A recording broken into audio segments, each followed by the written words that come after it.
అంటే రాజన్నను deputy CM స్థాయి తొలగించడానికి కారకులు ఎవరంటే తర్వాత తీసుకున్నది ఎవరు మరిగా? కడియం శ్రేరి. అంటే కడియం శ్రేరి ఎదుగుదలకు రాజన్న ఎదుగుదలకు కడియం శ్రేరి సహకారం లేదు, కానీ రాజన్న ఎదుగుదలను అడ్డుకున్నది మాత్రం కడియం శ్రేరి అనే విషయం స్పష్టంగా రుజువు అయిపోయింది. ఎంపీగా ఉండి డిప్యూటీ సీఎం పదవి మీద కన్నేశాడు. ఇంకా 4.5 సంవత్సరాలు ఉన్నా కూడా డిప్యూటీ సీఎం పదవి మీద కన్నేశాడు.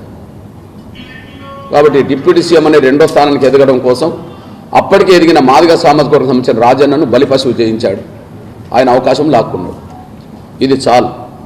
అంటే కడియం శ్రేరి సహకారంతో ఏ ఒక్క నాయకుడు మాదిగల నుంచి ఎదగలేదు, కానీ ఎంఆర్పిఎస్ ఉద్యమం నుంచి ఎదిగిన నాయకుడు రాష్ట్రంలో 2వ స్థానానికి ఎదిగితే దాన్ని జీర్ణించుకోలేకుండా దుష్ప్రచారం చేయించి ఆయనకు ఎంపీగా ఉన్న సమయంలో కూడా ఆయన డిప్యూటీ సీఎం పదవి లాక్కున్న చరిత్ర కడియం శ్రేరికి ఉన్నది.